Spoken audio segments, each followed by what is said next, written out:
Hi good morning. இன்னைக்கு பிரேக்ஃபாஸ்ட்டுக்கு பன்னீர் கேசரியா சப்பாத்தியில் பண்ண போகிறேன். பேனில் கொஞ்சமாக ஆயில் சேர்த்துக்கோங்க. ஃபைனாக சாப் பண்ண கார்லிக், ஆனியன் எல்லாத்தையுமே நல்லா சாட்டே பண்ணிக்கோங்க.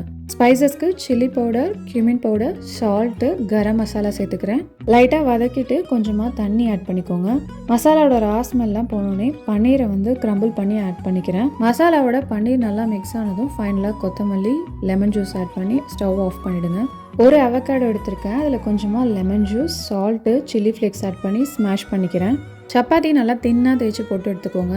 இப்போ சப்பாத்தியில் ஒரு சைட் செஞ்சு வச்சுருக்க பன்னீர் ஃபில்லிங் சேர்த்துக்கோங்க. அது மேலே ஸ்மாஷ் பண்ணி வச்சுருக்க அவக்காடோவை ஸ்ப்ரெட் பண்ணிக்கோங்க. லாஸ்ட்டாக பார்மேசன் சீஸ் ஆட் பண்ணிக்கிறேன்.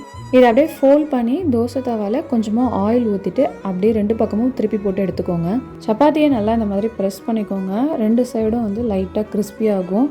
சாப்பிடும்போது சென்டரில் இந்த மாதிரி கட் பண்ணிக்கிட்டிங்கன்னா ரொம்ப நல்லாயிருக்கும். கண்டிப்பாக ட்ரை பண்ணி பாருங்கள். சூப்பராக இருந்துச்சு. பை.